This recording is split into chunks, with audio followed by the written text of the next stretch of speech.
we're ready to start.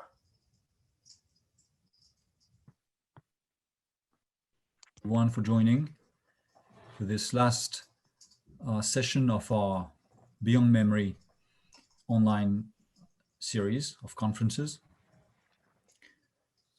Tonight, the topic is very dear to Yahad because, as you know, we've been using our research results to teach for several years now. And both speakers we will have to the luck to hear tonight are Yahad educators. But I want to state that they are more than educators. They're not merely educators because their experience is not limited to having a knowledge, gaining a knowledge and transmitting it. They are part of a research organization. They both took part in investigations in Eastern Europe on the crimes of the Nazis and their collaborators against Jews, Roma people, disabled people, Soviet prisoners, etc.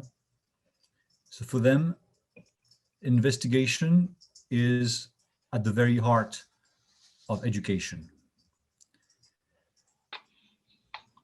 A few general words on our goals as an educational institution. What is our challenge today? Is it making sure that every young person in 2020 knows everything about genocides, everything about the history of the Holocaust? Or rather, is it making sure that this young person in 2020 does not turn into one of the perpetrators who killed in Ukraine, Poland, all Eastern Europe, but also in Guatemala, in Iraq, Syria, to make sure that this young person in 2020 does not turn into one of the collaborators who made these crimes possible in those countries. I could also name other countries, perhaps your country, where mass crimes were committed even recently. So both goals are important, that's for sure, but I just want to say that the second one is the real one, the final one. This is why for us, real education, I want to say, goes beyond education. This is why also we entitled those series Beyond Memory. We need to see beyond knowledge. We need to help teachers, students understand one simple fact, but a fact that is very difficult to process for us, for all of us, is that everybody can be a victim and everybody can be a killer. So how can we do this? This cannot be done with abstract figures and historical theories. It can only come from a detailed study of a mass crime in a community on the ground, and also from a very specific involvement from the teacher and from the student in that study. And this is our strong point at Yahad. Of course, seeing oneself as a victim might be easier. It seems easier because it prevents you from looking at the criminal process from the inside. It prevents you from understanding it as a perpetrator or a collaborator.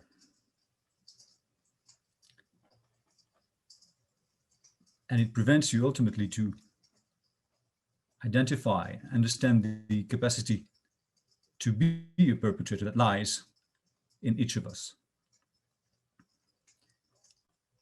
I came across a very strange sentence from the English writer Chesterton lately.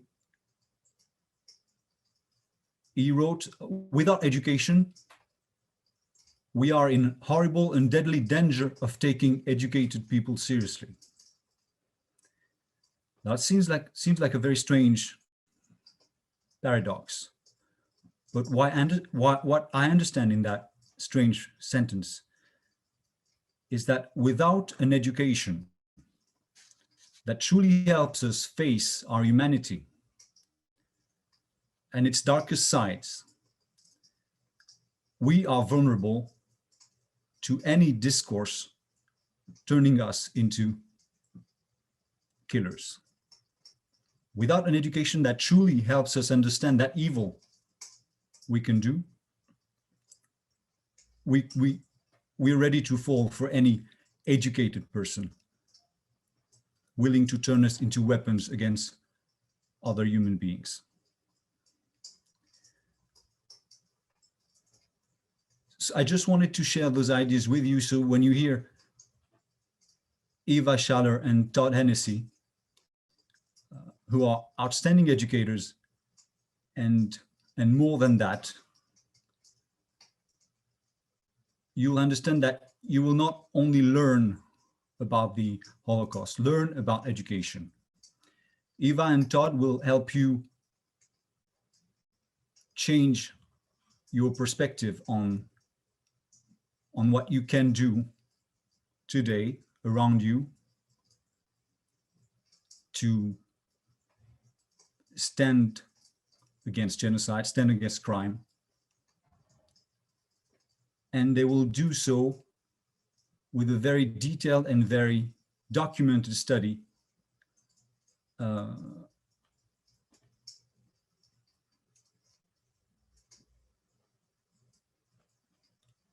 so I hope you'll benefit from it. I'm sure you will. Thank you so much, Todd and Eva. I'll take this opportunity also to thank them both for all the work they're doing, educating hundreds, perhaps thousands of teachers with Yahad's research results. A few words on the fact that this will not be the only online conference series Yahad will create. Stay tuned. Stay tuned on our Facebook, our social networks. You will be informed of the next one. And Eva and Todd, the floor is yours. Thank you so much. Thank you, Emmanuel. A very challenging introduction indeed. So my name is Eva. I'm saying this every time that I'm doing any kind of educational program. I am Polish, and then I have a kind of like French accent as well. So this is basically what you will hear for the next half an hour. I hope you will all be fine with this. So I'm the one to start. Let me just share my screen with all of you.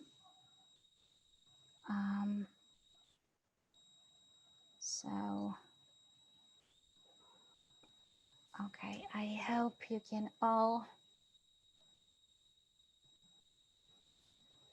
see this.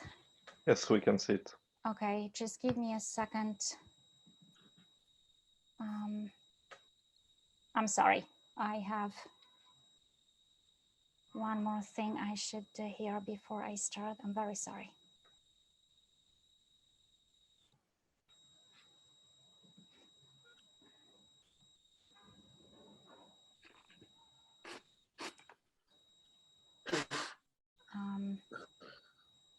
Okay, I'm sorry. I have a technical difficulty. I'm very sorry. Please.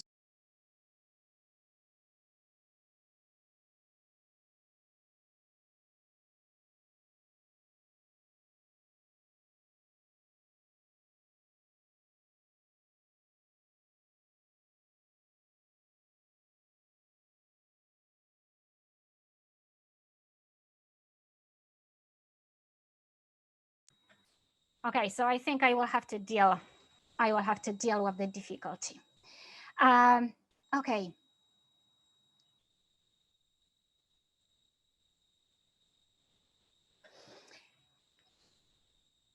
I would like to start with this image that is known to most of you.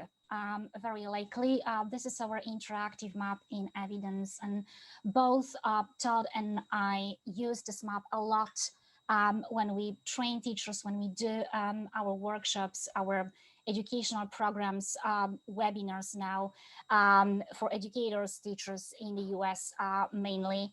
And basically the interesting thing is that every time that we look at this map, and every time that we go through those dots, either they are blue or red, because it doesn't really matter right now, we speak obviously about the mass killings behind each of them. And we speak about the mass killings, about the mass shootings, about the Holocaust, saying that behind each of those dots is a mass crime. Behind each of those dots is a murder, because behind each of them is the crime, actually the crimes of the Holocaust. And this is how we usually look at them.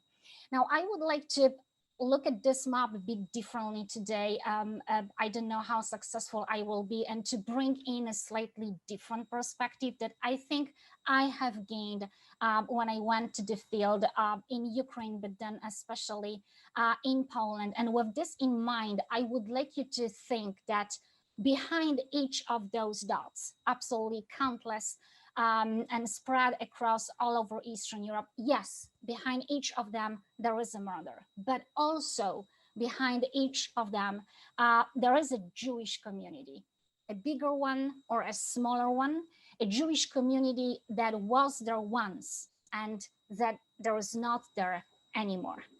And when you go to the field, actually, when you speak, when you go to those places, and then when you speak with the witnesses, those non-Jewish neighbors who were there before the Holocaust happened, and then during the Holocaust, and you will see that, yes, they will tell you the story of the crime. They will tell you what they saw. They will tell you what happened, but they will also share with you their experience of the pre-war life in this mixed Jewish, non-Jewish community of which they were all part. And then they will tell you sometimes the names of their Jewish neighbors. They will tell you sometimes, which is very moving, the names of their Jewish classmates. And then they will bring you to some of those places which were connected to the Jewish community, to the Jewish life before the war. And you will go with them and you will be standing in a place and they will be telling you, well, this is the place where the Jews used to gather before the war to pray, because there was a Jewish synagogue. The synagogue might be there still. Usually it's not.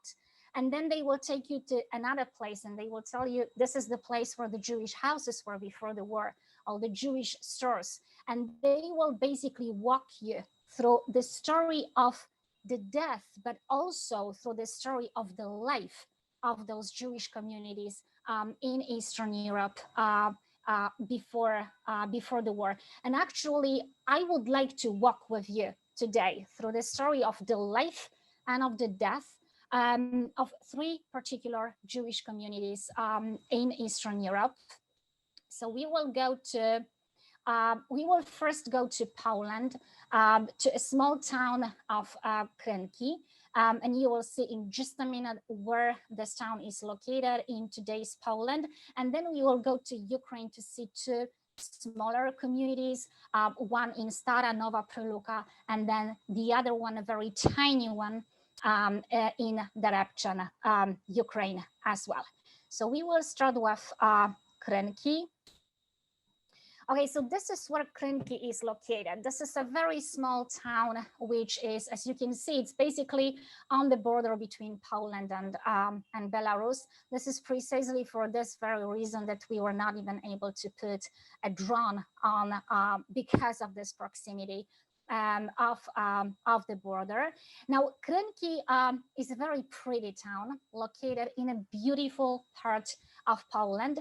And this is also, and that's something that I found out when I actually went there, this is a town which has a very rich Jewish history. This is a town which was actually, in a way, Jewish before the war.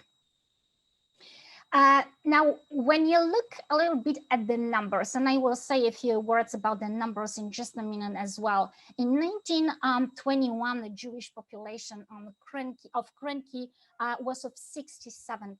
So 67% of the total population was Jewish. This population, as you can see, was not that huge, a bit more than 5,000 people. But when you think about those 67% actually, just think that 2 inhabitants out of 3 were Jewish, which is quite a lot. Now, this number obviously changed between 1921 and 1941. There was an immigration wave that happened in the 30s. Then in 1939, big groups of Jewish people from the Western Poland came to Krynki. They were then deported in the Soviet Union in 1940. So it's extremely difficult actually to say how many people, how many Jewish people were in Krynki right before the war. But a rough estimate is that in the 30s, this Jewish population of the town was between 3,000 and 3,500 people. The photo that you can see here, this is actually one of the very rare archival photos that I was able to find. And this is a beautiful interior of the great synagogue, which was in Krynki before the war. Now, where this Jewish population of Krynki lived in the town. So this is the map of Krynki today. There were basically 3 Jewish neighborhoods. The first one, the most important one, the main Jewish neighborhood was right here. That's the center of the town, the circle that you can see here. This is the marketplace. The marketplace is really the central place in all of those towns, villages, and cities in Poland, in Europe. So the Jewish neighborhood would be right here with those 2 synagogues, the Great Synagogue and then the Slonim Hasidic Synagogue. The second neighborhood was right here with the Caucasian Synagogue. And that was a neighborhood for, we would say, more poor Jews, mainly those who worked in the factories in Krynki before the war. And then there was very likely also a small settlement, the third one, right here, more like north of the town, close to the Jewish cemetery. Now, this is Felicia. She was born in 1927. We were able to interview her 2 months ago. So Felicia was 12 years old when the war broke out in 1939.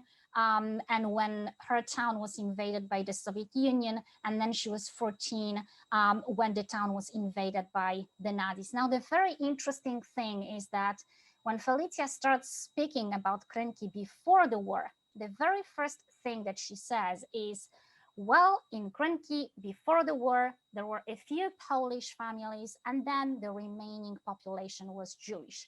Well, obviously, this is an overstatement. There were more Poles in the town than what she says, but that shows you also from her perspective of a 12-year-old girl how Jewish this town was before the war. And then she gives a few more details about what the Jewish professions were in the town before the war. There were many of them were working in tanning factories. The tanning industry was extremely well developed in Krynki before the war. And the truth is that in the 30s, probably 25% of the Jewish population worked in those tanning factories. But then they were also merchants, they were craftsmen, they were bakers, shoemakers, tailors. And all this Jewish population that she remembers, so these are the Jewish people who lived in this very central part of the town that I have just showed you. She mentions obviously those 3 synagogues to which she went with us afterwards. There were Jewish schools in Krenki, obviously before the war. There were even sport clubs, like Jewish sport clubs in Krenki before the war. And there was an extremely flourishing Jewish political life. Also because of its like geographical position, many different movements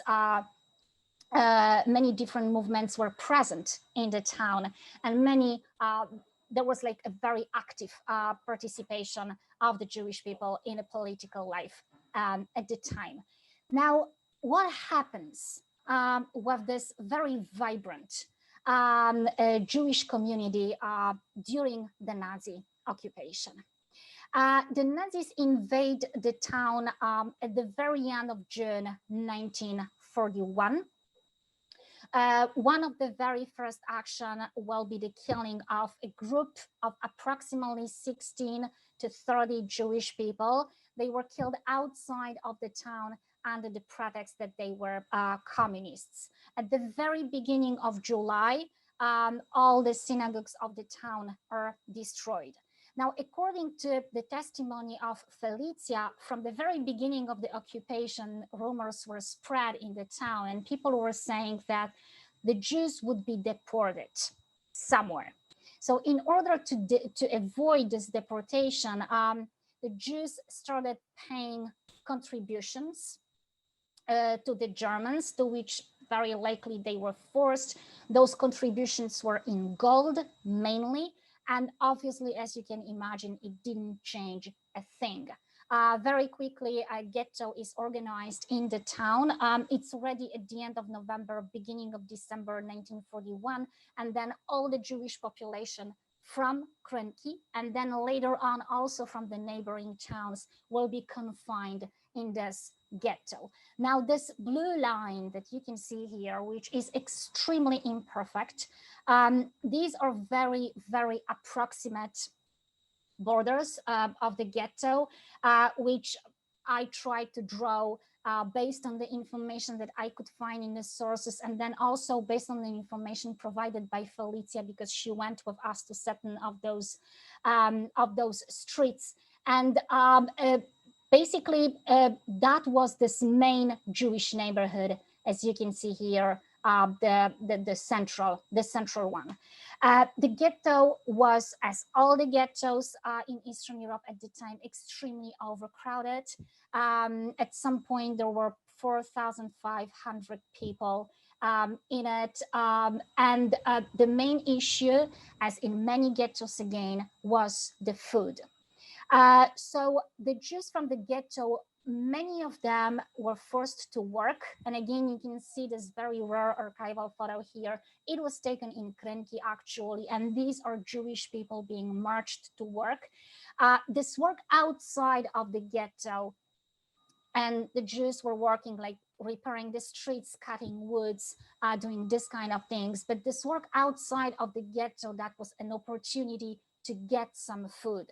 But besides that, Felicia says some Polish people also tried to bring food to the ghetto. She was one of them, so she went at least once to bring some food to her Jewish neighbor. Unfortunately, in many cases, those attempts to bring food ended up in executions, and she mentioned specifically one of them.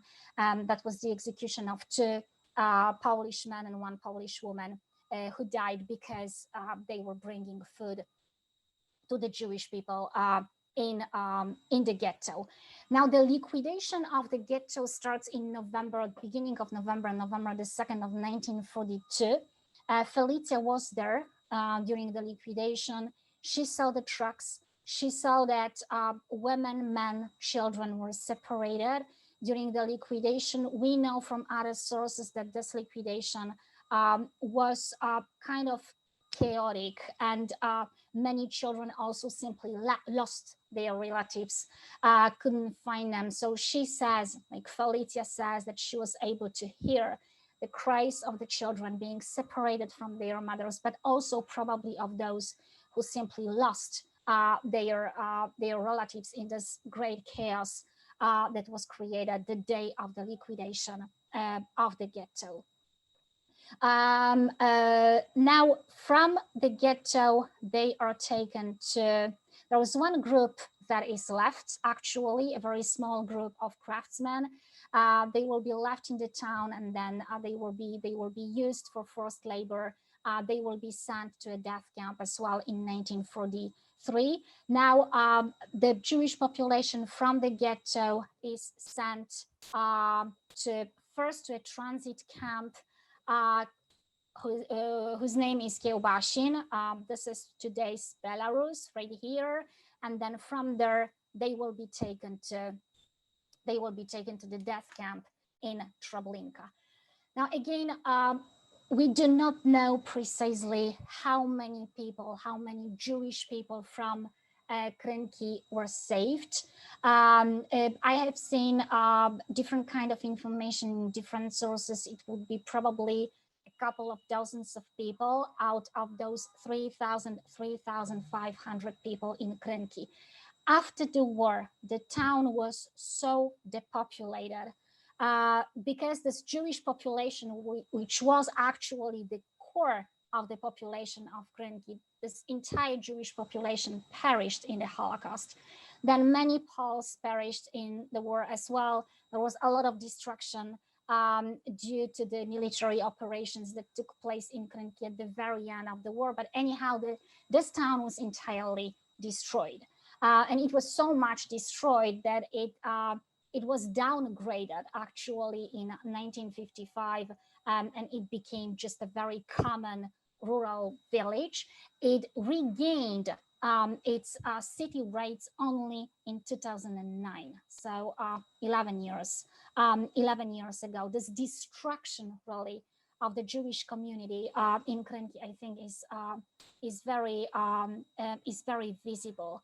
Now, what's left from this Jewish community in Krynki? So when you go to the town today, you will not see this. So this is the great synagogue. This is just a drawing, a reconstruction that was made based on this photo, which was taken under the Nazi occupation. As I mentioned at the very beginning of July of 1941, the Nazis destroyed Jewish synagogues in the town. And this is the great synagogue. So it remained like that after the war. And actually, those walls were standing until 1970s. And only in 1970s, the local administration,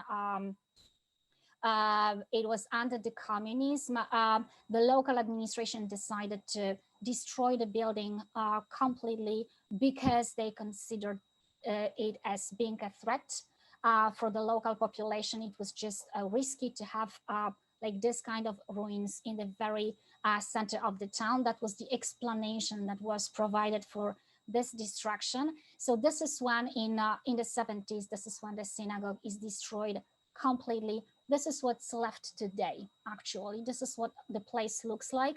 There is information though, it's very well indicated. So you can go there, you can see, you can read the history of the place. You can learn what is actually behind. This is the Slonim Hasidic synagogue. So the building is still there. As you can see, it's quite neglected. This is a private property today. And this is a warehouse. There is information here, and you can learn what the building was before the war. And then this is the Caucasian Synagogue, you know, from this poorest Jewish neighborhood. And this is the best renovated building today. It's a communal center, it's a cultural center of the town. And again, there is information that you can find here telling you the story of the building and what this building was actually before. And there is, of course, this Jewish cemetery. This is one of the biggest ones and of the best preserved ones in this part of Poland, which is quite exceptional because many of those cemeteries were destroyed either during the occupation or after the occupation, because the tombstones were actually used for construction purposes, either for the roads or for the buildings. So this one is actually well preserved with hundreds of those tombstones. However, they are not under any kind of like particular protection. There is nobody who would really take care of it. So it is again in this kind of neglected state. One interesting thing is that the witness of Felicia, whom I mentioned, her family actually lives in the house which belonged once to a Jewish family. So I didn't tell you what happened with the Jewish belongings once the ghetto was liquidated. So Felicia says that the local women were requisitioned to sort out the things. So they put all the valuables apart and they were taken by the Germans. She doesn't say what happened with all the other belongings. However, she says that the houses became like state property. And so with her husband, she was able to buy such a house after the war. It was in ruins, she says. So with her husband, she was able to renovate this house partially with her means, partially with the help of the state. And basically, this is her house. This is where she lives today. But the thing that I would like to highlight is that Krynki is, for me, in a way, despite everything that I'm saying, is a lucky town. And is a lucky town because at least it has those few places, even though they look as they look today. But if you go there, at least you can learn about partially about the Jewish history of this place. Like this Jewish community is in a way brought back. And I think that what really stays with me, especially after those trips in Poland, is that whenever you go to all of those places and you speak to the witnesses and you see what those places look like today, there is a kind of like feeling of emptiness and void that is left after the Holocaust, and you can literally touch this emptiness. And when I was in Poland, when I was in Ukraine, I was telling myself this feeling of emptiness, this feeling of void, this is something that should never, ever be let gone away, because that's the only way to keep this memory of those Jewish communities alive. And that's the only way to realize as well the extent of the crime that was committed and the extent of the crimes also that are committed today. Not in all of those places you will find such traces of the Jewish community. So very quickly, I think I'm running out of time as always, but so we will move to Ukraine. And so I would like to take you to this place, Preluka, Stara and Nova Preluka. I will explain the name in a few seconds. So the building that you can see here, this is a school, and that's the photo that was taken last year. And the interesting, why I am showing you a school, because there was a synagogue here before the war. So that's the very place. There is a school building today. This is where this village is located. So it's like central Ukraine. And so this is the town. It's basically, it consists of those two parts. It can be explained historically, but I will not be doing this right now. So this is like the old part of the town, Stara Preluka. Stara means old. And then Nova Preluka, the new part of town, and they are divided by this very small Desna River. Now, again, it's difficult to estimate how many Jewish people there were. way before the war, probably about 1,000. At the beginning of the war, the estimates will go from like 500 to 700 people, because some of the Jewish people were able to quit the village before the Nazis came in. Some of them enlisted also for the Red Army. So the very conservative estimate is that when the war broke out and when the Nazis came into this town, there were probably about 500 people left, Jewish people. Now, we interviewed those three witnesses in this town. Lyubina, born in 1925, and then there was no mistake in my slide. Those two gentlemen, their names are Vassal, and they were both born in 1927. Those two witnesses come from the old part of the village, from Stara Preluka, and this one comes from the new part. And again, when you speak to them one more time about the Jewish community in Preluka before the war, it's a very interesting story. They will tell you all that the Jewish people, the majority of them lived in the new part of the town in Nova Preluka, which was more industrialized, we would say more modern. Just a few Jewish families very likely lived in the old part of town in Stara Preluka.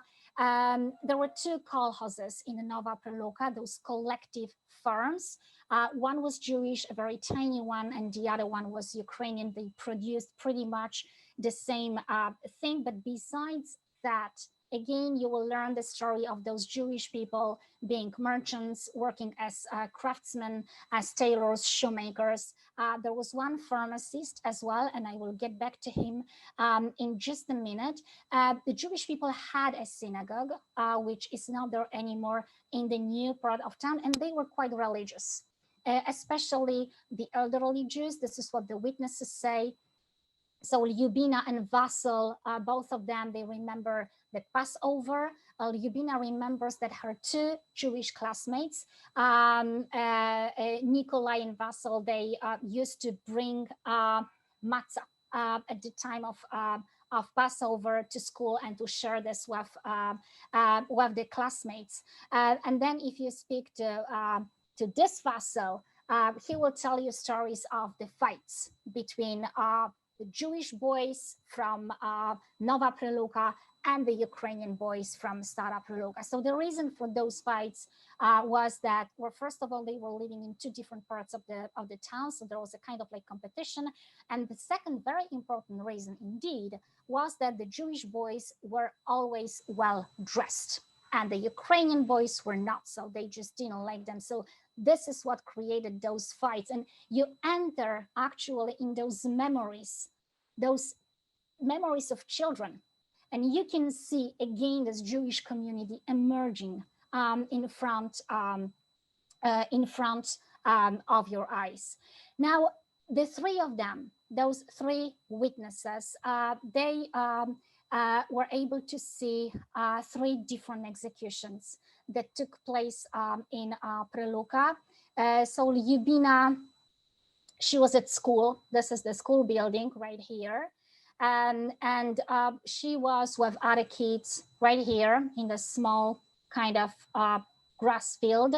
When they saw the column of the Jewish people being marched to the execution site. I mean, they didn't know that they were marched to the execution site. And now, again, the interesting thing is that what Lyubina remembers from this column, she remembers people. And so she will tell you about a mother with her small little girl, daughter, and the girl was telling her, I don't understand what's happening because you told me that if I eat my all breakfast, I can stay home. And now I ate my all breakfast and I have to walk with you and you don't even tell me where we are going. The mother didn't answer the question. She also remembers, like Lyubina remembers the pharmacist that I just mentioned. He was in the column with his wife and he was holding his wife's hands. This is why he was beaten by the local police, the local Ukrainian police. Now the kids knew the pharmacist. They also knew the local Ukrainian police, and they stood up for the pharmacist against the local Jewish police.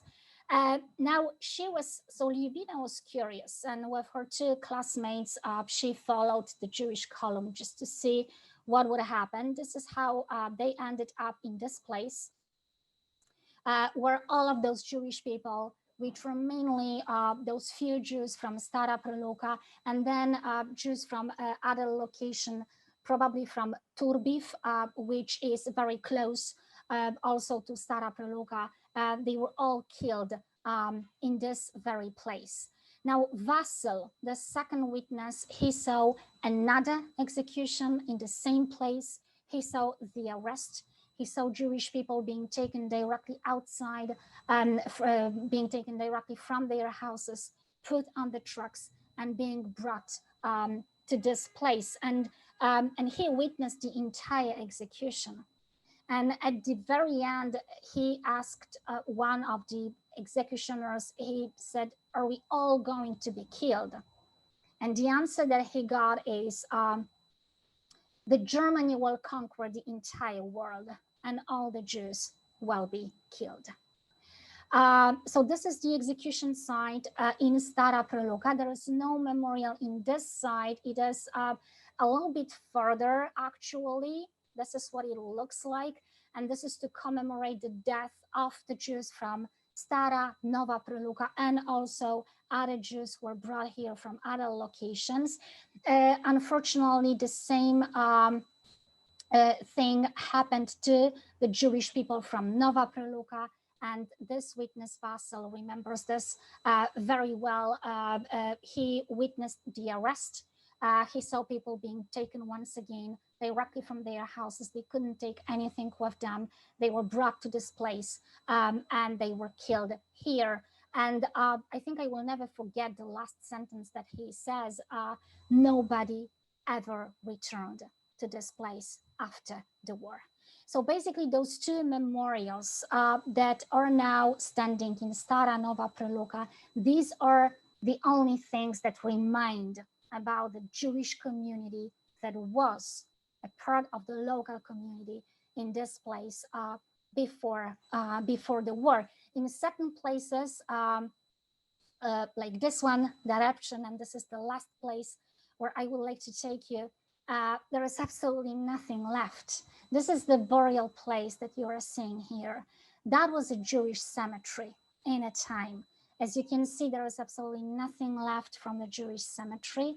The place is extremely neglected. So in Darabchin, this is where it is in Ukraine. Now, Darabchin had a really tiny Jewish community of a few Jewish families who lived in the houses in this very place.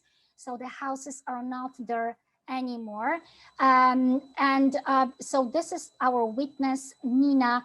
She said that she couldn't remember many names of the Jewish people from the town because she was very old. She was 90 when we interviewed her, but she remembered one name, Melkin. She lived basically across the street from those Jewish houses. And so that was a small community, extremely well integrated with the Ukrainian community in the town. And they were able to live here until March of 1944. And they were killed directly in their houses by the retreating Romanian and German army. So almost before the end of the occupation, killed directly in their houses. As I said, the Romanians and the Germans just came in, killed them with bayonets and machine guns, and they just left.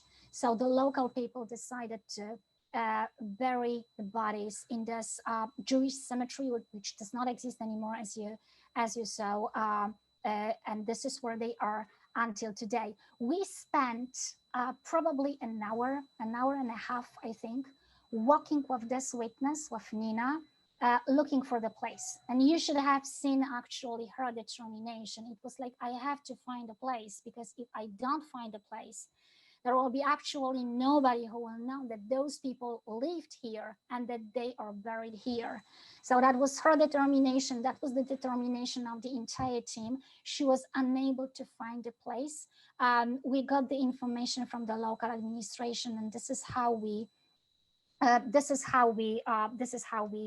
found it. But basically, without her, without this witness and without this investigation, the memory of the Jewish community of the Reption is basically lost. So I'm finishing now. Just wanted to say that, well, as you can see, the less like physical evidence there is, the less chances we have to keep the trace of those communities, and the less chances also we have not to let them be erased and forgotten, which was actually precisely the Nazi plan. So going to these places and collecting the accounts from those who were there before the Holocaust happened, and when the Holocaust happened, and teaching about those communities, I think that helps to see three things. That helps to see the extent of the crime that was committed. That helps to look in a different way at the crimes that are committed today. How many communities will be lost in this way if nothing is done? And also it helps to bring those communities back, to keep them alive in a way. So Todd, I'm going to you.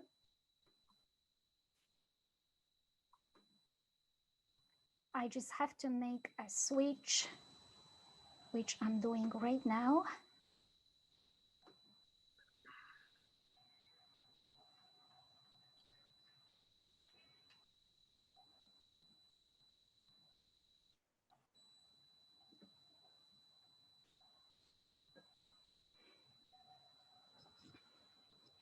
Okay. Good morning, good afternoon, good evening, bonjour. Eva, is the screen up? Are we good to go here? Look good? Okay. Fantastic. Well, thank you for everyone for being here. I know we've got a pretty wide and varied audience from many locations. And so, you know, as Emmanuel had mentioned in the beginning, and specifically as Eva has mentioned, the coming at this from the educational side, I think we all too often get really kind of driven about the destruction, and we get driven about numbers and size and scope. And we were fortunate here in Denver back in 2016 to have Father Dubois and the Yahad-In Unum team come to Denver in April of 2016. And we made a plan at that point in time that we were going to bring the Holocaust by Bullets to Colorado for the next 5 years, starting in 2017. And that was our goal. And we wanted to make sure that this part of the history, the narrative of the Holocaust by Bullets in Eastern Europe, was going to be brought into the classrooms and brought in with a uniqueness in the type of work that Yahad-In Unum does. And so having the exhibit, the large exhibit that we had here in Denver, we had it for 2 years prior to my first investigative trip. And so I was really focused on a lot of things from that educational side, the historical side, the geographical side. And I can honestly say, going on that first investigative trip, I was not prepared for the personal side. And, you know, as an educator, we always want to give voice to the participants, specifically to the victims of the Holocaust. And we still want to do that. And what you realize really, really fast is when you're talking with these witnesses, they now have become the voice of those victims. So it really kind of changed my perspective, my narrative of not only teaching, but also researching, studying, and now physically going to these locations. And as Eva had said, when you look at these communities, it's not just, when you're familiar with Yahad's work, it's not just a blue dot, it's not just a red dot, it's that Jewish community that used to be there. And the very first village I visited in November of 2018 is Karapets in Ukraine. And we get into town. We had about a 3-hour van ride that morning. And we get into town. And this is one of the first buildings that you see. And we didn't know at the time what this building was. It's not until we come back with one of the witnesses. This was the rabbi's home prior to the occupation of not only the Soviets in 1939, but then the Germans coming in 1941. So this is going to change again some pretty large perspectives that we had. So I know we've got a number of teachers who are on here tonight who've participated in some of our training sessions. And what we do is, hang on a sec, I jumped ahead. What we do is we look at patterns. We look at the similarities, the differences of each of these villages. And after 7,000 plus witnesses, over 2,900 execution sites that we've been to, we have a pretty strong understanding of what took place. And obviously, there's going to be some pretty unique differences as well too. So this is Karapets, which is in kind of central western Ukraine, southeast of Lvov. We were based in Ternopil the days that we were there. Many of you may be familiar with the small community of Buchach, which is Omar Bartov's book, Anatomy of Genocide. And we drove through that village as we're going to Karapets. And this is a very, very small village. In fact, there are high school campuses that many of you are probably familiar with that are larger than this village that we're in. So coming from the educational perspective, we look at these 5 steps, the 5 steps of the crime: the arrest, the road, the undressing, the shooting, and the looting, and the importance, the significance of this. And you can study this all day long. You can read about it in Father's books. You can look at it on the website. You can look at it in an evidence map. But when you're physically there, it changes very, very quickly. And so this is a Google map of the vicinity. And when you look at how this takes place and the sheer size, and what I mean by size here is how small it is. So number 1 is going to be in the blue dots. That's going to be where the arrest, the collection of the Jews of this small town of Karapets is going to take place. This is going to happen in the summer of 1942. And number 1 is the rabbi's home. And this is where the Jews are going to be asked to report in the summer of 1942, July. And then the second number 1 is where they're going to be held. And we'll get to that location here in a second. Number 2, you'll see 2 different colors. The orange represents one of the roads, the taking of the victims to the execution site, which is going to be number 3. The other one, the yellow line, is going to be the vast majority of the Jewish population of Karapets is actually not going to be executed in Karapets. They're going to be walked 24 kilometers, 15 miles to Buchach, the larger village where we have multiple and large actions that take place there. And then 3 and 4 is the execution location. And the undressing in this circumstance takes place after the shooting. So this is not a situation where if photos were taken, you're having half naked or all naked individuals being ready to be shot. These individuals, 8 men, are going to be executed fully clothed. A local Romanian couple is going to be requisitioned by the local German authority to undress them and then bury them. Now, through our research coming into this, we knew that there was a cemetery here, but we didn't have any indication as to where this cemetery is going to be located. And to the right of the screen, you'll see a number symbol in a bluish purplish triangle. That's going to be the cemetery, and we'll get to that here in a second. But nobody that we interviewed in the early part of this day or any of the research that we had indicated where this cemetery was. So again, this is that smallness. When you're talking about a Babi Yar, or you're talking about a Panari, or you're talking about a Rumbala, this is not that. This is going to be a very, very small, pardon the expression, a very intimate, if you will, action. And as we progress through the days in Ukraine, we start to see this more and more of these smaller pieces, small number of victims, but yet it's still the event. It's still the history that we're focused on. These are the 3 gentlemen that we had interviewed that day. And again, just like Ewa had mentioned, there's there's not a spelling error here. We had two Mihals. Yaroslav was our first witness. So this was an 18-hour day from start to finish, from jumping in the van to getting back to the hotel that night. This was about an 18-hour day. And we spent, with each witness, we spent approximately 2.5 to 3 hours.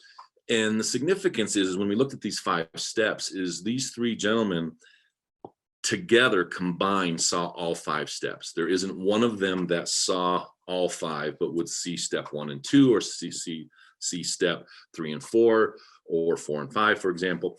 And so for me, coming at it from this education perspective, coming at it from what Yahad teaches and we put into our curriculum, this was key. This was important. And so much so that Mihal, the second Mihal in the middle, he takes us to the actual execution site, and he places for us, asks us, me specifically, to stand at a very particular spot.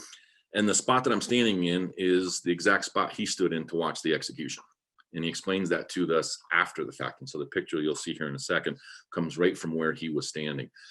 So these individuals, again, sharing their insight. And as Ewa had mentioned, they're mentioning the Jewish community that was there before.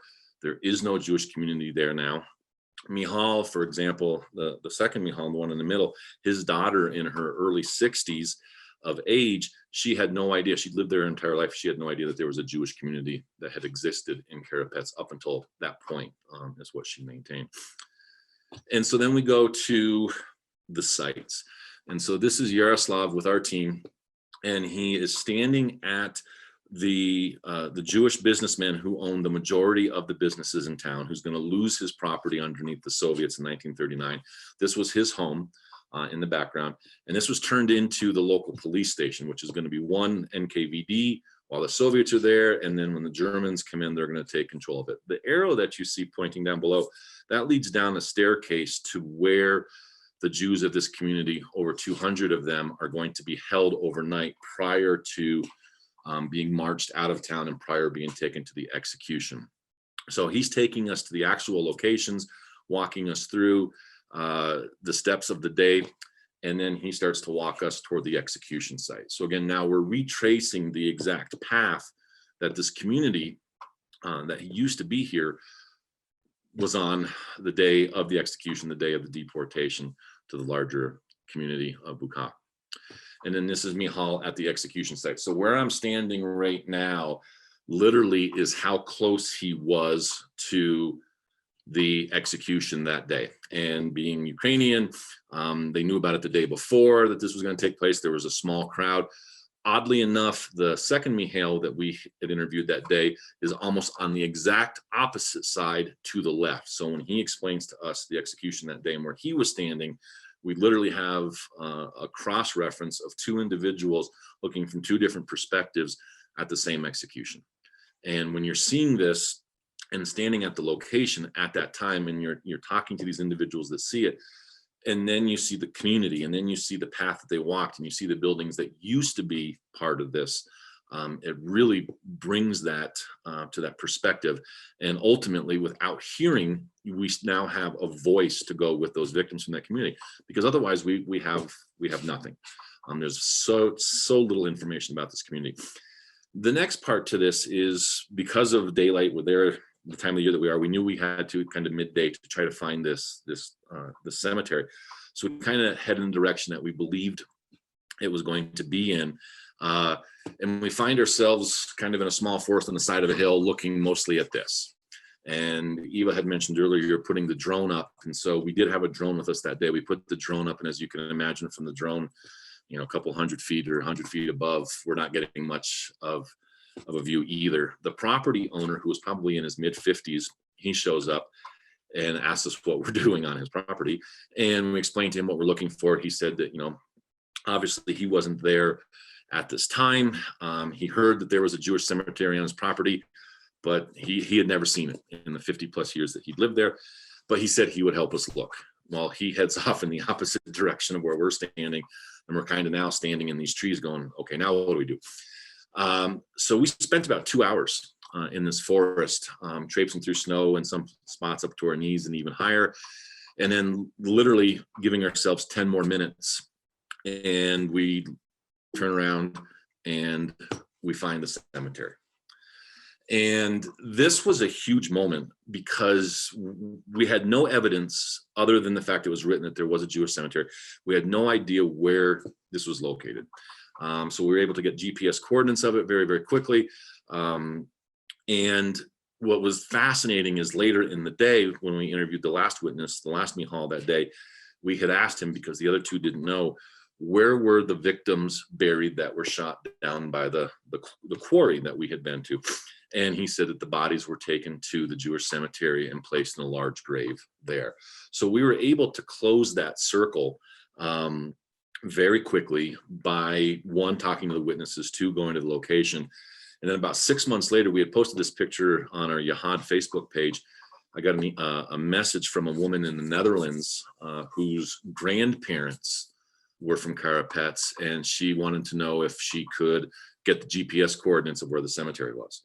And so we put her in contact with the Yahad office with Katya in Paris, and she and her father the next summer visited Karapets. She sent us some pictures and was able to get some more information. So now, through the work of Yahad, we're able to allow family members, and this happens in numerous locations in numerous countries, we're giving them the opportunity to then go to these locations as well.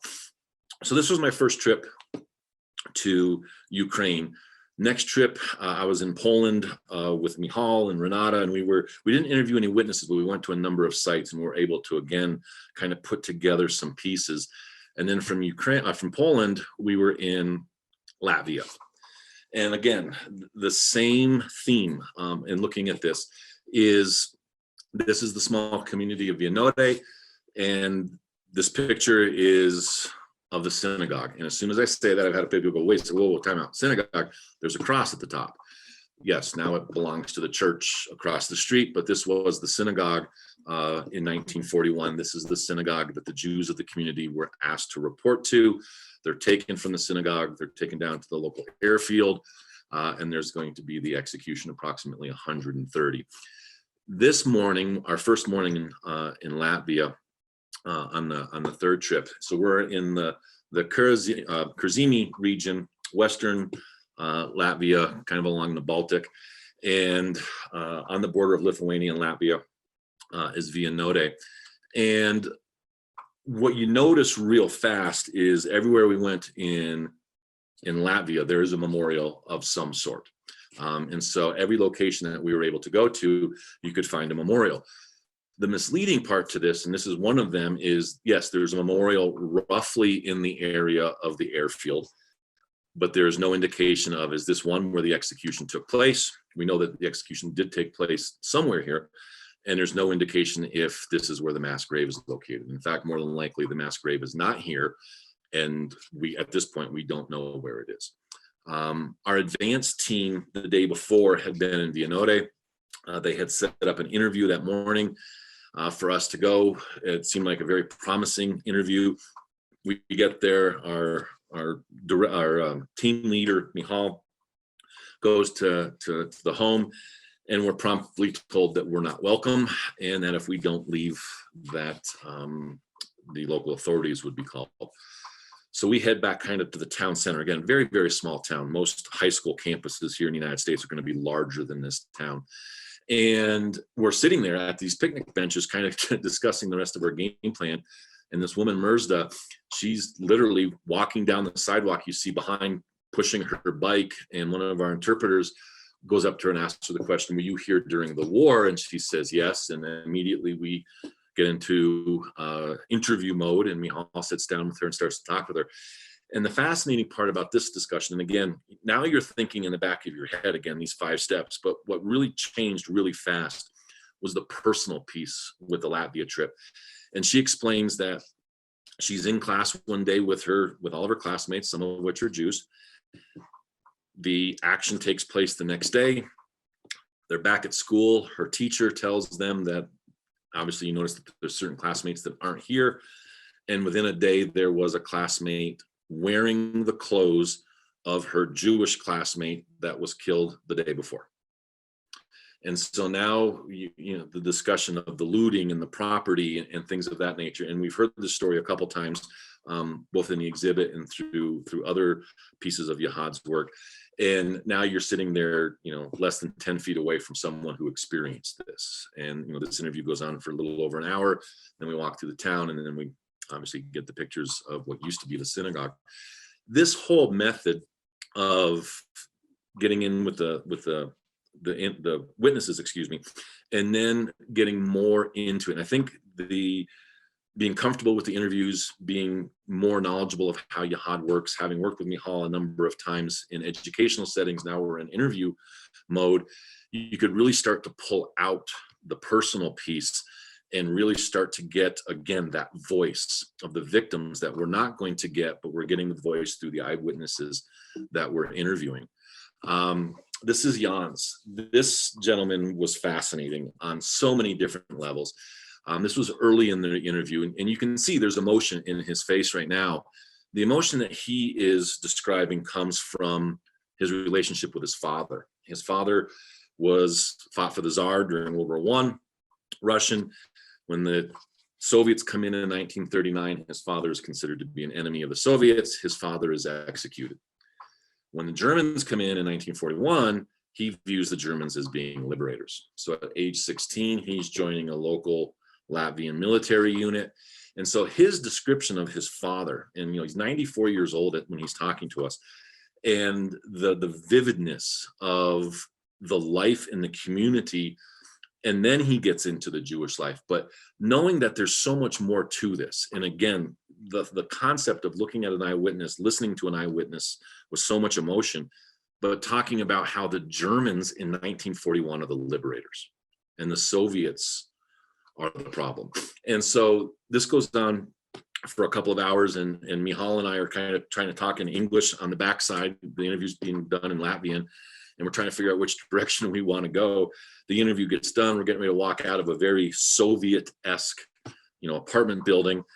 And just out of habit, I'm 100% American, so I know one language, and that's American. And I just happened to say, goodbye. And Jan's answers in perfect English, goodbye. Kind of stops us in our tracks, and we look at him, and you know English? And again, he answers in English, and he says yes. And how do you know English? His grandchildren live in Michigan.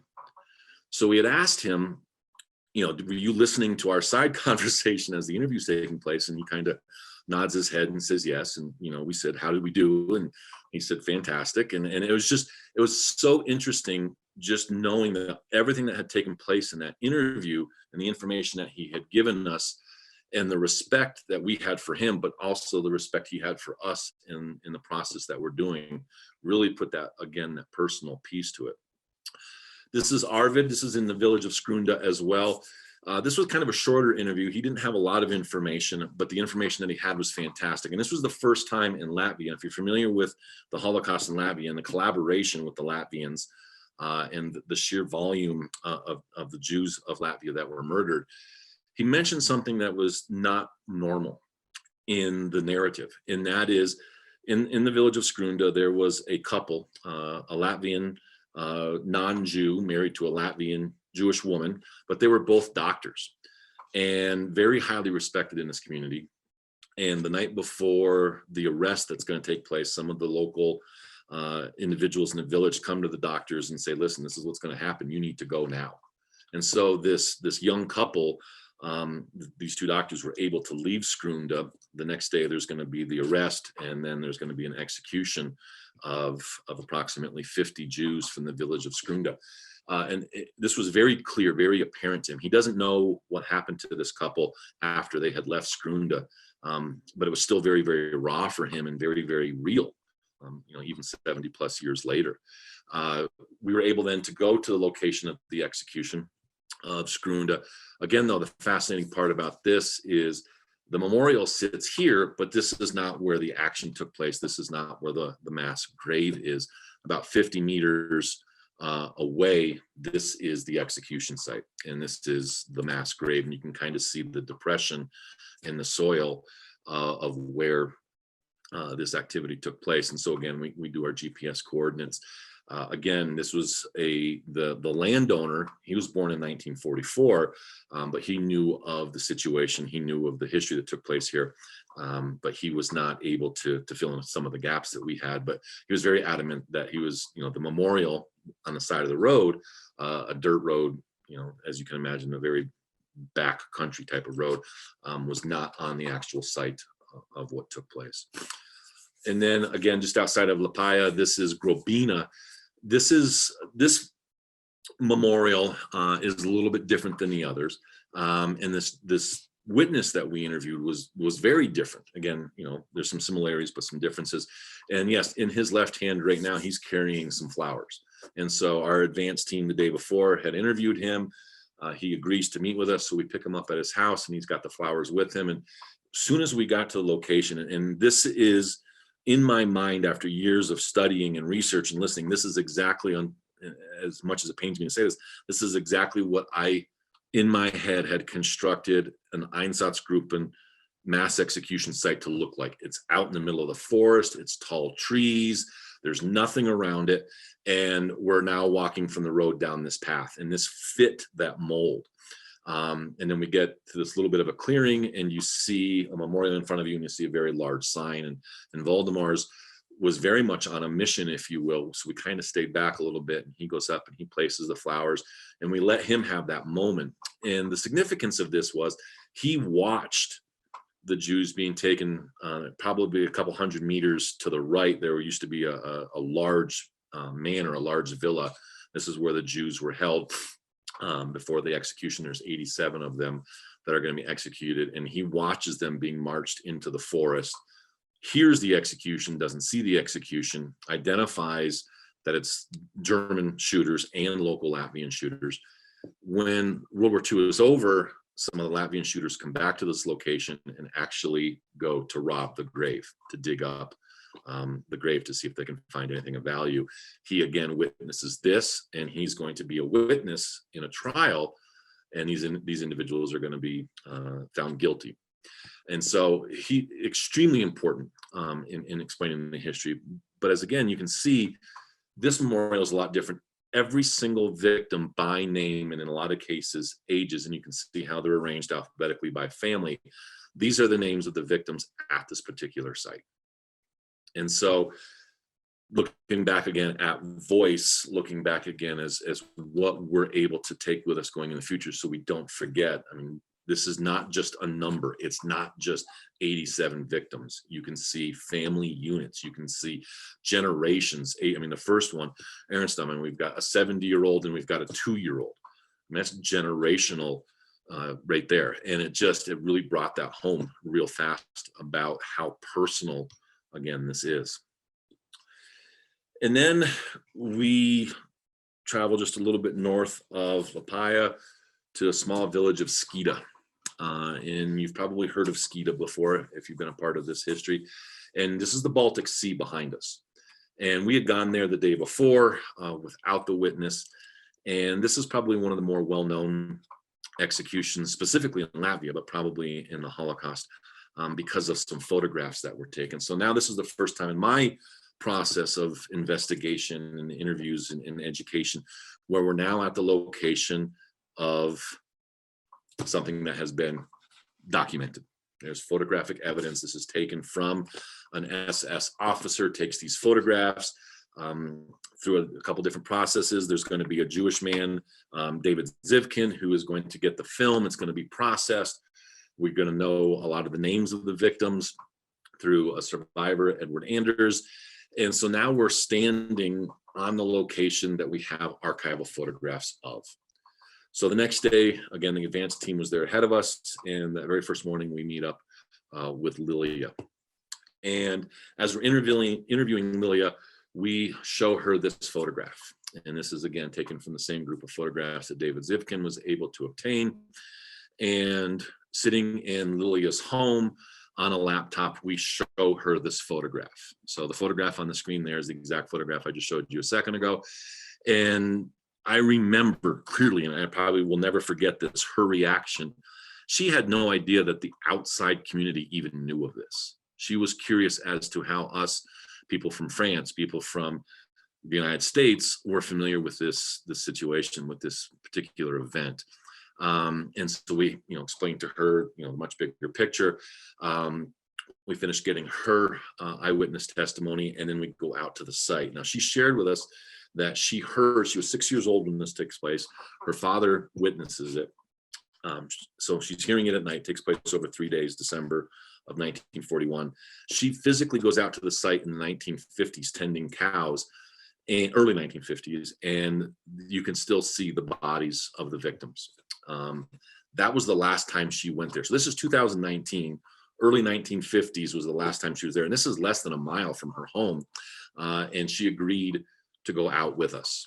And this is Lilia standing on the banks and Skida overlooking the Baltic. And the expression that she has right here, and this is my last slide, and this is what I wanted to finish with. A lot of times, almost every time, we interview that I've been a part of, and this is specific to just me, and it's a couple dozen at this point. I always get asked the question, do you see any remorse? Do you hear any remorse from the witnesses to what took place with the Jewish community, with their Jewish neighbors, their Jewish friends? Lilia did not speak to us about any Jews that she knew of that were murdered here in Liepāja at the Skida Dunes. There were no Jews in the village of Skida. But as you can see, the expression on her face, and this was an expression she carried the whole time, the gravity, the awareness, the heaviness of this was with her the entire time. I don't know if you can call that remorse or not, and I don't know if you can be remorseful if you're not guilty of doing something. But I can certainly say she has emotion, and this affected her. And there has not been, in my experience, a witness yet that has not had this emotion some way, shape, or form. One of the witnesses, and I didn't show you his picture, Markham in Ukraine, he starts speaking to us in the interview in Yiddish. And we're, wait a second, how do you know Yiddish? And so he explained that he had to learn Yiddish because he wanted to hang out with his friend Moshe. And if he didn't learn Yiddish, then he didn't know when Moshe's mom was going to kick him in the tuchus. And so he learned real quick for his own safety that he needed to know what Moshe's mom was saying. And so again, remorse, no, but a connectiveness, a feeling of loss, and a desire, a absolute 100% desire to make sure we understood as a team what took place at every location we were in is paramount. I mean, there's no way I can come away from any of this and not share that. So if that's remorse or not, I don't know, but it's definitely, they were so eager to give us more information, and the information that they gave us is so important to help keep this history alive. And again, I'll finish it with this, to have voice. And I hope that through the work that we do here with Yahad, either online or in person, when we get back to that again and getting to those classroom teachers, and I've had these conversations with the teachers, is that then they can share this with their students. And as Emmanuel had mentioned at the beginning, is that education piece. This is real. This is not 70 plus years ago, far, far away on another planet. These are the same people that we might see on a street in Denver or in New York City. I mean, Valdemar's, who I showed you from Grabina, after the war, he becomes a firefighter. He's a firefighter in the Soviet Air Force on an Air Force base. And we spent an hour and a half afterwards talking about aircraft. And yet this is the same kid who at 6 years old witnesses the execution in Grabina. And so that's the uniqueness of what we're doing, and the importance of us to continue to do this, to bring these back to the classroom and to the community. So thank you.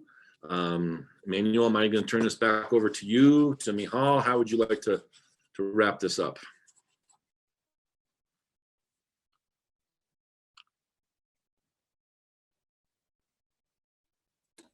Sorry, my mic was off. Why am I not getting? It's okay. Yeah, I'm trying to. Sorry, my mic was just off. Well, there's not much I can add to those very powerful presentations. I just feel, and I'm sure that's the case for most of the people connected, that we were on the ground with you both. You really took us there, and that's a very important step for us to be able to make that connection. whether it is with the victims, with the witness now, and this makes us aware of our responsibility. I don't know if you want to add something, Michal, or maybe we should open the floor to questions. I just wanted to thank Ewa and Todd for their presentations, and it was also interesting for me because I was partly sharing the trips with you, and I see that we had like very different perceptions of some of the events, and that you noticed some details that I didn't. So that was very fascinating for me also to see how the work we do is interpreted by other colleagues. So I'm very grateful for you to you about for this presentation, but I think it would be more interesting than to have my feedback, to listen questions of our audience. I noticed that there were some in the chat about, for instance, how you Ewa, you begin to be involved in that project. So maybe if you could answer to that before we can see if there are other questions. Yeah, that was actually, I don't know if I can call this a coincidence. I mean, I had a previous life before I came to the US. And in this previous life, I had a kind of interest in the Holocaust history, mainly, I think, because I am Polish, also because my family history was marked by the war quite heavily. And I think this is where this interest came, this interest in the war and then in the Holocaust came from. And then, you know, I came to the United States at some point in my life because of, or thanks to my husband. You can choose the right preposition. And I just met someone who was involved with Yahad's work. And basically, this is how it all started, because I felt being called back in a way by the Holocaust history while talking with this person, and because there was a need for someone to work with the organization. So this is how I started. So that's the story. There is absolutely nothing exceptional. Well, the exceptional thing is that I've been with Yahad for more than 5 years now. So yeah, so it's been for quite a while, but that's the story. Mine's a little bit different. I was that stereotypical middle school history teacher, high school hockey coach. We were invited to play in a hockey tournament in Poland back in the mid-90s, got involved in Holocaust education then, went back to Poland in 2015 for a fellowship. And we visited a lot of the sites that Yahad has done investigations in. And, you know, those of you on here who know me, Post-it notes, I keep 3M in business. I swear I wrote on a Post-it note in my journal, find Father Dubois and learn more. And, you know, strangely enough, that was in July. And by November, we got a phone call from a local man here in Denver, Sam Jonas, who said, hey, are you interested in bringing Father Dubois to Denver? So yeah, we are. And so we were able to do that. I met the team, like I said, April of 2016. And from there, that relationship has just grown. So we've had multiple opportunities here in Denver. And now, you know, working with Yahad as an educator and traveling across the US and, you know, back to Europe a couple times. And so, you know, every time you learn something, you realize you've got to learn 5 or 6 more things to go along with it. And, you know, there's a couple of individuals I know on here today that were instrumental in my early learning as well, too. You know, I don't want to embarrass them, but I would not be here without them. So like everything in education is you pick up little things here and there and you kind of run with it, and you hope that you're able to do that for other people as well. So. I would have a question because I'm curious. As you both took part in research trips of the organization, and as I know that you already were involved in education before, I would like to ask you what did the experience on the ground concretely change for you in if it changed something in your way of teaching. Todd, go ahead. As you were putting that sentence to your question together there, Michal, the thing that came to mind and always does is I was one of those teachers, I hate to admit, that I was definitely about the location, the date, the numbers. And not that I would quiz students on it, or not that it was a requirement for them to memorize those things, but it was the only way in my head I could handle this. And having met survivors for a number of years, still could not grasp what it was to be a survivor, still could not grasp what it was to be someone who would be actively persecuted, in some cases hunted. But what Yahad has done in specific with this is it is personal. The only number that counts is one, each and every single person. Whether it's a victim or whether it's an eyewitness. And in some cases too, you're not going to have, unfortunately, you're not going to have the victims, the eyewitnesses without the perpetrators. And so it really, or the collaborators. And so it really drives home, getting more in depth with the research and not just saying it's the Einsatzgruppen, but getting into specific groups. And if it's not the Einsatzgruppen, then it's the police battalion. And as we learned from Wendy Lauer, it's customs agents. And so it's a very personal piece. It's not the mechanized piece that we learn in other aspects. Every single aspect of this is personal, down to every single person. I think it's, I will be very short on this. I think it's mostly this experience part. I've worked in the literature world before, so in my previous life, and I've done a lot of things with this, like working with the books, and with a lot of material that I could find that was found by someone else, and then it was interpreted by many other people. But I never got this kind of like personal experience of the material with which I was working. And I think that's the fact of being in the field and touching this reality, I think that brought a whole change, I think, to my perception of many things, and also to the way I am teaching those things. Now, I'm not sure if it makes any sense to anyone, but yeah, I think this is it.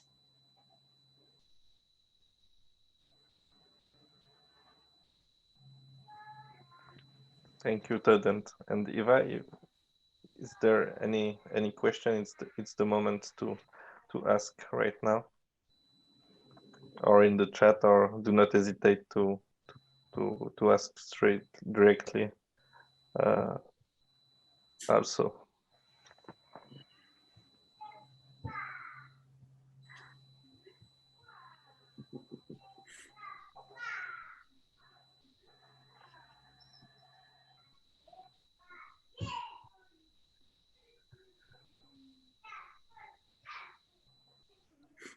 A lot of compliments in the chat, but no questions yet.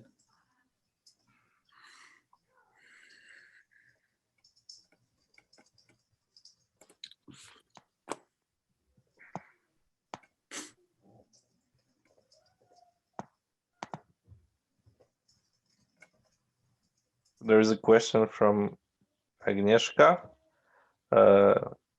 Question is, meeting with survivors are almost always overwhelming. How do you deal with pupils' emotions?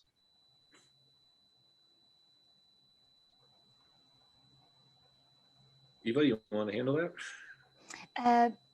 You can start, actually. You can start, and I will continue, as always. As always, I like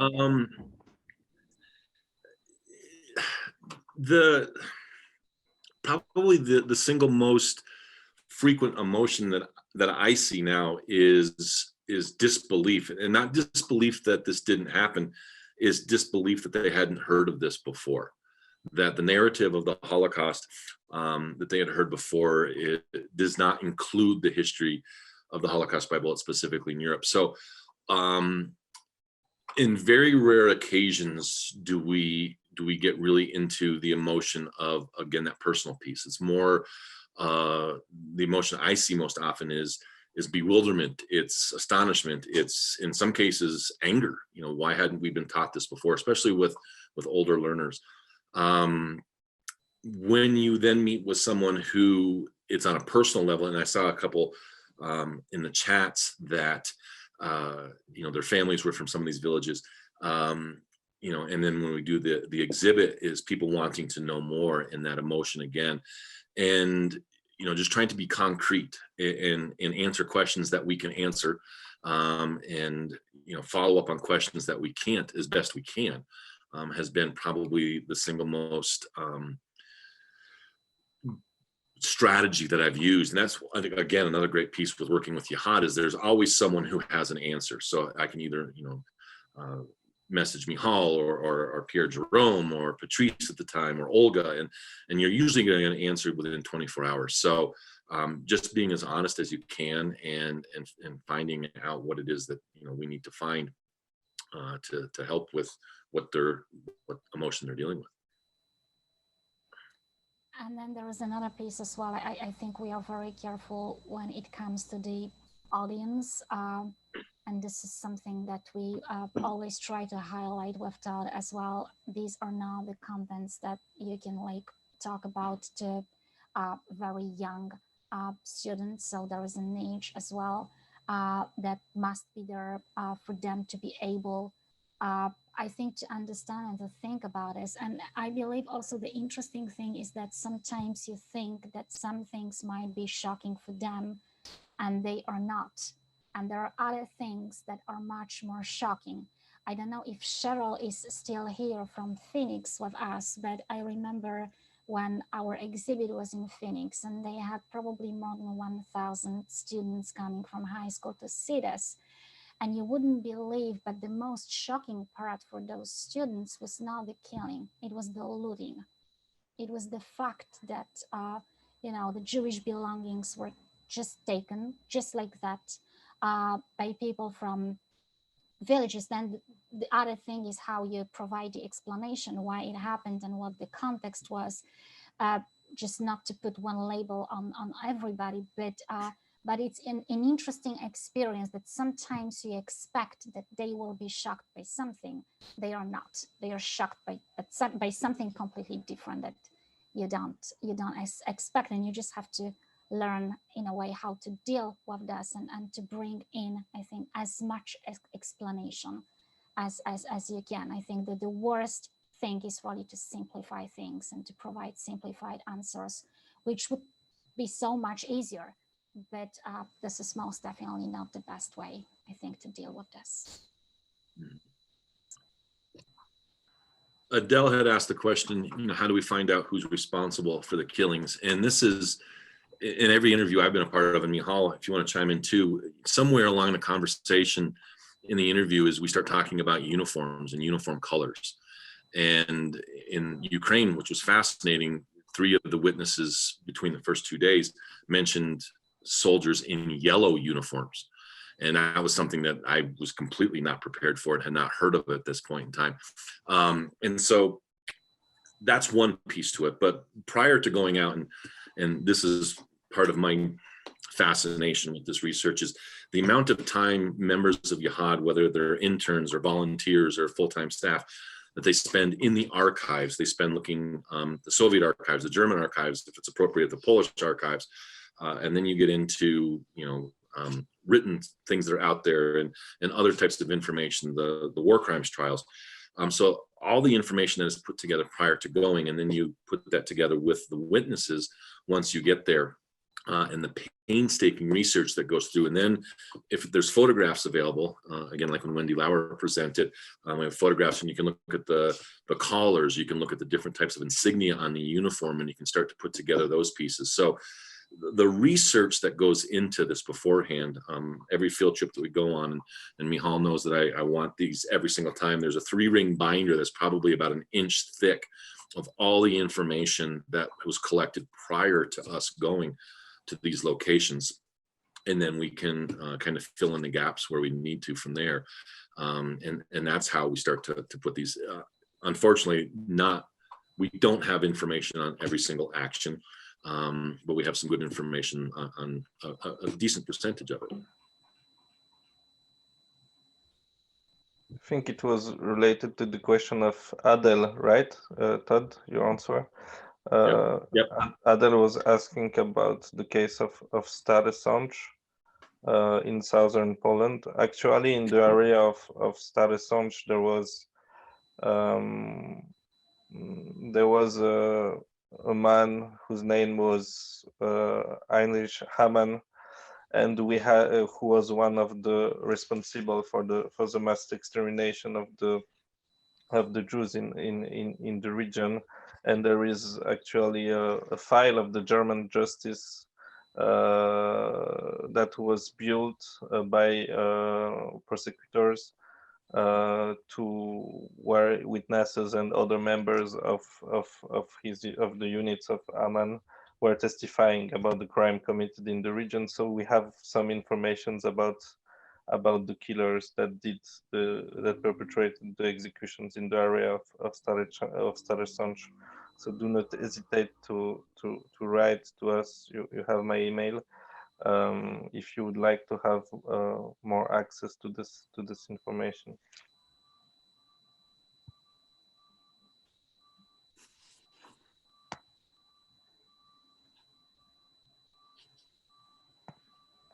There is also another question from Kelly.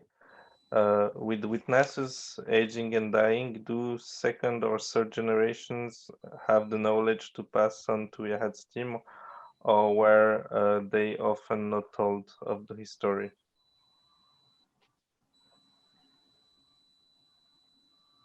I think, Michal, you are the best to answer this question. Don't look I would at agree. us.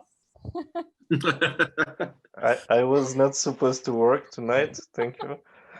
I mean, this is a very interesting question. We also are having, we are also dealing with this question: what to do with the second, with the testimonies of the second generations? Are they reliable because of many factors? Because of the collective memory? Because of the construction of a narrative in the different countries where we are working.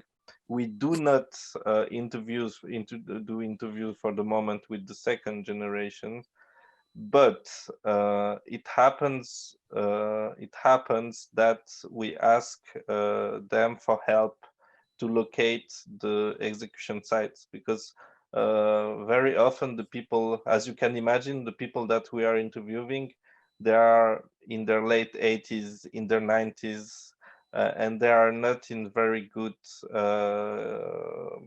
sometimes not in very good health condition, in good shape.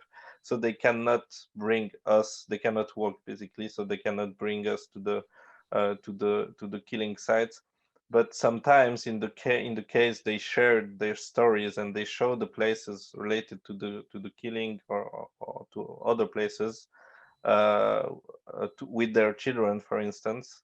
If the children know, we ask them also to go to show us the places, and of course we do some interviews with them on the spot. So we have also some interviews with second or third generation, but I would not say that there is a rule. Sometimes people, they accept to share the stories with their family, but in many cases also when we arrived to conduct the interviews, sometimes the children are listening because they never knew about the story of of the Jewish community from the village or from the town.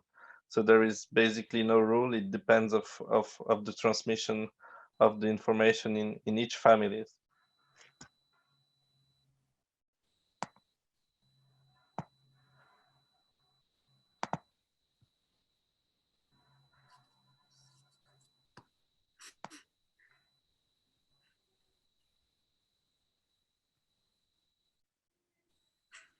There was also a question about if there are research planned for in Sekureni. From the name sounds like it's a Moldovan town or village for me. I would not be able to tell you right now because we have worked in, I think, 4,000 or 5,000 different towns and villages, or even more. But please, I will write you my email on the chat, and if you have any question about places you would like to know if we conducted research, just do not hesitate to contact me, and we will answer you in the next days. And we also have the possibility to send you links to watch the testimonies online if we have recorded them. Hey, you guys quit it! Malachi, quit knocking people over. Someone's teaching. Victor had asked a question down there. In general, as you visit certain villages, do you find the attitude that opening old wounds cannot undo the past, perhaps deliberate forgetfulness? Ewa, your thoughts on that? I mean, I think it really depends. What I said about like generalization, it applies basically for me to everything. I can speak about the witnesses with whom I met personally. I haven't really seen this attitude of we cannot do anything for the past, so really it doesn't make any sense for us to speak. This is not what I have seen. I have seen many people who were willing to speak, and many of them whom I will not forget, because I really felt not, again, that was not everybody's attitude, but many of them where you really feel this kind of like urgency that I have to tell my story because this is something that, you know, helps keep again the memory of what happened, and that keeps the memory of those communities. But I would say this is very individual. Now my field experience is obviously not so wide, so I am sure that there are people who think this way. Well, it happened, so whatever we do, it won't change things. But this is not what I have seen. This is not what I have seen personally. I would agree with that 100%, that every location that I've personally been to, it's been the same thing, an unbelievable willingness to help us. Even when we spent some time in Poland last fall, we were in a small town, Mazana Dona, and we were having some difficulty trying to locate some of the sites. And so we started to ask some of the locals. And our first, I remember having the conversation in the car is, do we think we're going to get correct directions? Are people going to send us in the right place, or are they even going to talk to us? And without hesitation, every single person that we had stopped pointed us in the exact direction we needed to go. And there was a willingness and there was a politeness. It was amazing. And the one story I tell all the time is in Karapets, specifically, Mikhail, the second one who went to the execution site with us, when we arrived at his home, the agreement was to just do the interview. He had not, according to his daughter, had not left his room in 2 years. He had a walker, he had crutches, borderline invalid, if you will. And so we conducted the interview, and he stood up, and everybody was amazed. What is he doing? And he said, I have to show you where this is. And so there was an unbelievable desire to make sure that he took us to that location. So we literally carried him to the van and then took him to the location. So that's been my experience, the same as Eva's, 100%.